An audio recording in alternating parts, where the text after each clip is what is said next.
Hello दोस्तों, मैं हूं डॉक्टर सायन। आप देख रहे थे सर्जिकल स्माइल।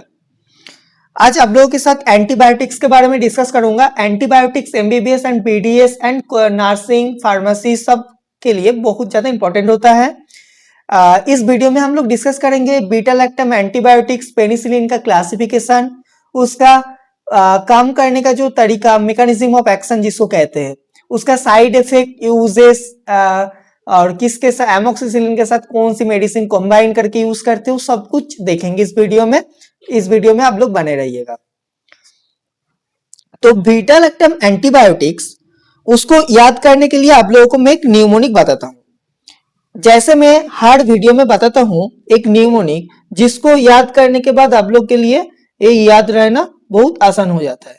इसके लिए मैंने एक बोल रहा हूं न्यूमोनिक जो है पीएमसीसी। ठीक है, पीएमसीसी, पीएनसीसी कहते हैं ना, जैसे लोग आपके दूसरे के बारे में डिस्कस करते रहते हैं, पीएनसीसी बोल के हम लोग चिढ़ाते हैं।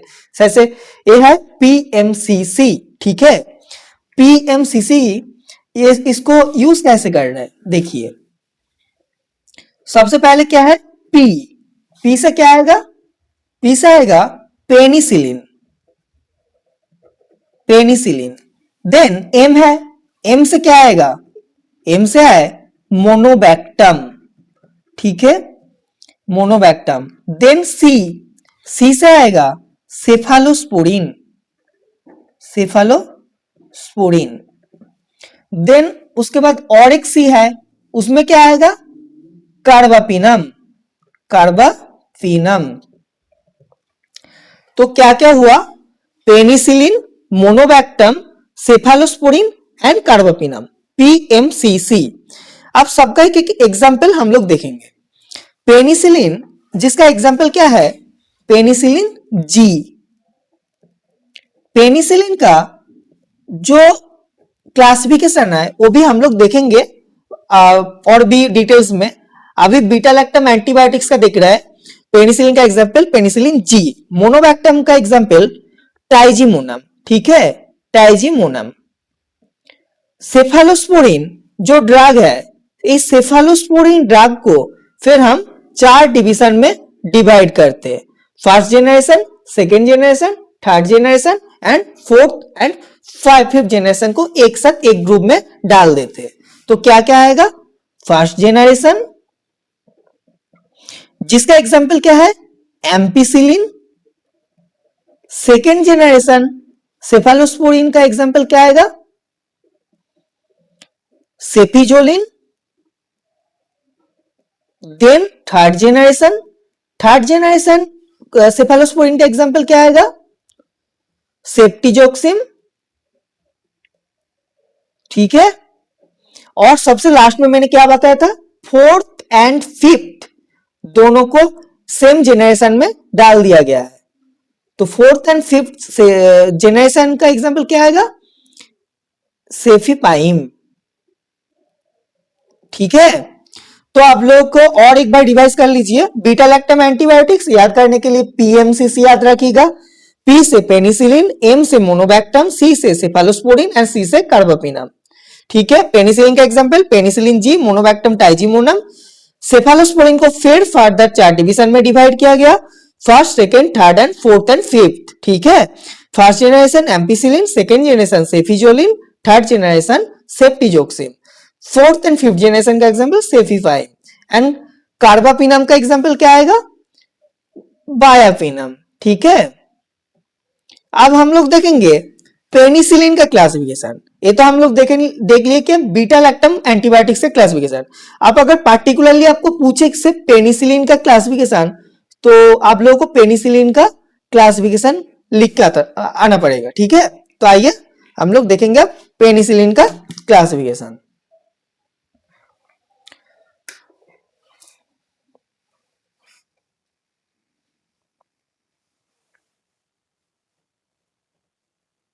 तो हेडिंग डाल देता हूं पेनिसिलिन। पेनिसिलिन, पेनिसिलिन क्लासिफिकेशन में सबसे पहले पेनिसिलिन को हमने 3 डिवीजन में डिवाइड करेंगे।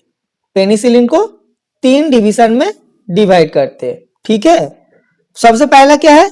नेचुरल। Natural penicillin. दूसरा क्या आएगा? Semi synthetic penicillin.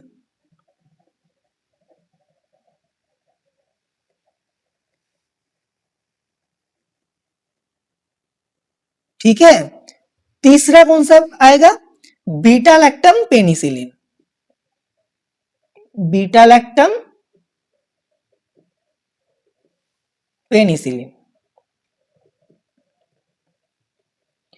तो नेचुरल पेनिसिलिन जो है उसका क्या एग्जांपल है? नेचुरल पेनिसिलिन का एग्जांपल है पेनिसिलिन जी। इसको मैं ब्लू से लिखता हूं, penicillin G. Okay. Beta lactam penicillin उसका क्या एग्जांपल है? सल्बैक्टम, सल्बैक्टम और टैजोबैक्टम। ठीक है। अब सेमी सिंथेटिक जो पेनिसिलिन है उसका फिर सब डिवीजन है। सेमी सिंथेटिक पेनिसिलिन को हम फर्दर 3 डिवीजन में डिवाइड करेंगे। 3 डिवीजन में फर्दर डिवाइड करेंगे। क्या क्या है? Acid resistant alternative to penicillin, acid resistant alternative to penicillin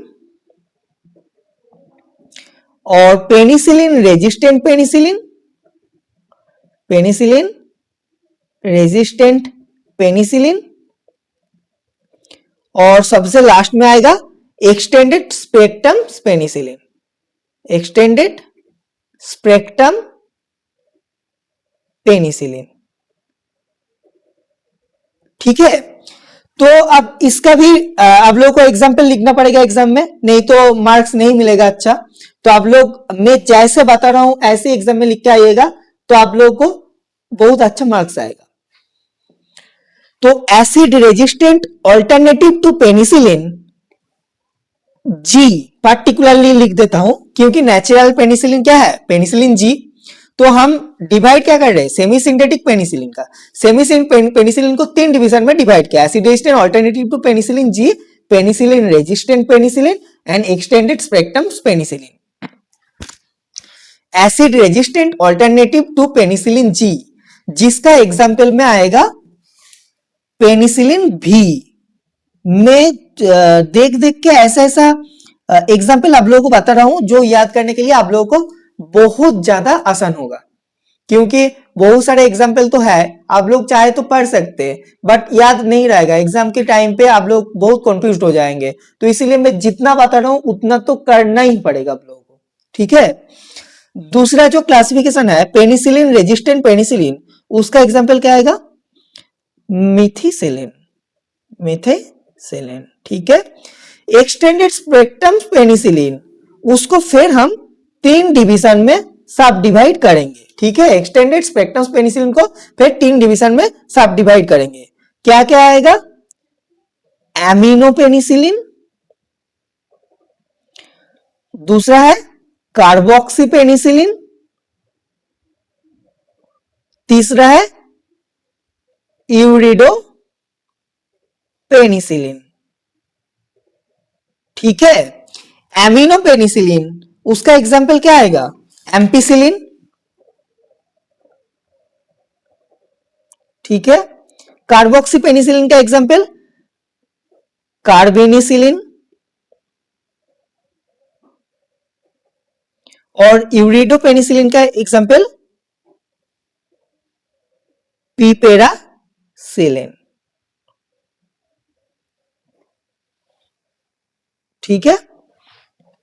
तो अब हम लोग देखेंगे mechanism of action of penicillin और बीटा लैक्टम एंटीबायोटिक्स। और कोई भी एग्जांपल की तौर पर अगर पूछ लिया कि जैसे कि एमोक्सिसिलिन का मैकेनिज्म ऑफ एक्शन लिखो, तब हम लोग क्या लिखेंगे। तो आइए हम समझते हैं, एमोक्सिसिलिन को एग्जांपल की तौर पर लेते हैं एंड समझते हैं इसका मैकेनिज्म ऑफ एक्शन कैसे होता है। ठीक है। तो सबसे पहले हम समझ लिए कि एमोक्सिसिलिन पूछे हैं।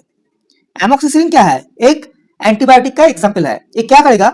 It binds to penicillin binding proteins, penicillin binding proteins के साथ अटैच हो जाता है। पेनिसिलिन बाइंडिंग प्रोटीन के साथ जब ये अटैच हो जाएगा, देन ये क्या होगा, इनएक्टिवेट हो जाएगा दिस प्रोटीन्स। ठीक है, कैसे इनएक्टिवेट होता है, इट इनहिबिट ट्रांसपेप्टाइडेज, ट्रांसपेप्टाइडेज को इनहिबिट कर देता है। इसका रिजल्ट क्या होगा, प्रिवेंट हो जाता है synthesis of peptidoglycans, synthesis of peptidoglycans prevent हो जाता है। इसका रिजल्ट आएगा, डेवलपमेंट होगा सेल वॉल का एक न्यू फॉर्म में, सेल वॉल जो होगा डेफिशिएंट फॉर्म में। जैसे कि एग्जांपल के तौर पर समझ सकते कि सेफालोस्पोरिन, सेफालोस्पोरिन्स। तो इसका रिजल्ट क्या होगा, ऑकरेंस होगा ऑटोलाइसिस का, ऑकरेंस ऑफ ऑटोलाइसिस। इसका रिजल्ट क्या होगा, सेल डेथ। ठीक है, तो एमोक्सिसिलिन या कोई भी एंटीबायोटिक, कोई भी पेनिसिलिन बॉडी के अंदर गया, पेनिसिलिन बाइंडिंग प्रोटीन के साथ अटैच होगा, देन उस प्रोटीन को इनएक्टिवेट कर देगा। कैसे इनएक्टिवेट करेगा, प्रोटीन के अंदर जो ट्रांसपेप्टाइडेस है उसको इनहिबिट करने के थ्रू। देन इसका रिजल्ट क्या आएगा, प्रिवेंट होगा सिंथेसिस ऑफ पेप्टाइडोग्लाइकेंस। पेप्टाइडोग्लाइकेंस सिंथेसिस अगर प्रिवेंट हो गया तो डेफिशिएंट फॉर्म में एक सेल वॉल का डेवलपमेंट होगा। जैसे कि उसके एग्जांपल हम समझ सकते हैं सेफालोस्पोरिन। तो इसका मतलब क्या हुआ, occurrence of autolysis. Occurrence of autolysis हुआ, इसका मतलब है सेल डेथ। हमें जो चाहिए था वो हो गया। अब हम लोग देखेंगे इसका यूजेस। ठीक है,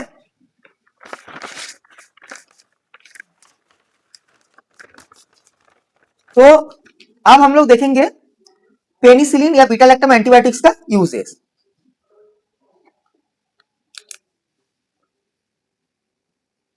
यूजेस है क्या बोल रहा है, इन डेंटिस्ट्री हम यहां पे देखते हैं कि डेंटिस्ट्री में क्या यूज करते हैं। डेंटिस्ट्री में जो एक बहुत कॉमनली टर्म आप लोगों ने सुना होगा, लुडविक एंजिना, उसमें इसको देते। लुडविक एंजिना में क्या करते, एम्पिसिलिन एंड सेल्वेक्टम, इन दोनों का जो कॉम्बिनेशन है ये यूज करते लुडविक एंजिना में। सेल्वेक्टम एंड एम्पिसिलिन का कॉम्बिनेशन लुडविक एंजिना में यूज करता है। दूसरा यूज क्या है, अपर रेस्पिरेटरी इंफेक्शन में, रेस्पिरेटरी इंफेक्शन में, जैसे कि फेरिंजाइटिस, फेरिंजाइटिस में यूज हो सकता है, सिनुसाइटिस में यूज हो सकता है, एटसेट्रा में यूज हो सकता है। तीसरा, एम्पिसिलिन यूज करते हैं यूरिनरी ट्रैक्ट इंफेक्शन है।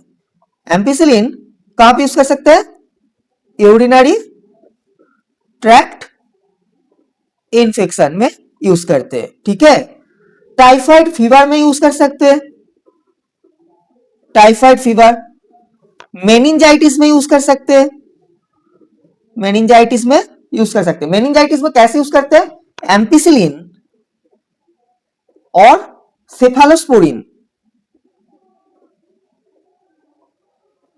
मेनली सेफालोस्पोरिन का थर्ड जेनरेशन, मेनली सेफालोस्पोरिन का थर्ड जेनरेशन इसमें डालते। ठीक है, मेनिंजाइटिस में एम्पिसिलिन एंड सेफालोस्पोरिन दोनों का कॉम्बिनेशन यूज करते। इसके अलावा लाइम डिजीज में यूज करते। और तो क्या क्या देखा हमने, इन डेंटिस्ट्री में लुडविक एंजिना जो बहुत कॉमन डिजीज है उसमें यूज करते हैं एम्पिसिलिन एंड सेल्वेक्टम का कॉम्बिनेशन। अपर रेस्पिरेटरी इंफेक्शन जैसे कि फेरिंजाइटिस, सिनुसाइटिस में यूज करता है। यूरिनरी ट्रैक्ट इंफेक्शन में, टाइफाइड फीवर में, मेनिंजाइटिस में एम्पिसिलिन एंड सेफालोस्पोरिन का थर्ड जेनरेशन यूज करते हैं। लाइम डिजीज में यूज करते हैं। तो अब हम लोग देखेंगे इसका एडवर्स इफेक्ट क्या है। एडवर्स इफेक्ट, इसका एडवर्स इफेक्ट में अगर देखेंगे तो क्या यूज करते हैं, इसका एडवर्स इफेक्ट में आएगा डायरिया। डायरिया बहुत ही कॉमन है इसका। हाइपर सेंसिटिविटी रिएक्शन हो सकता है, हाइपर सेंसिटिविटी रिएक्शन में इसका एडवर्स इफेक्ट हो सकता है, जैसे कि स्किन रैशेस, पेन हो सकता है जब इंटरमस्क्यूलर इंजेक्शन देंगे, pain at the site of intermuscular injection, जैसे कि अगर इस एंटीबायोटिक को इंटरमस्क्यूलर इंजेक्शन के थ्रू देंगे तो उसमें पेन भी हो सकता है। ठीक है,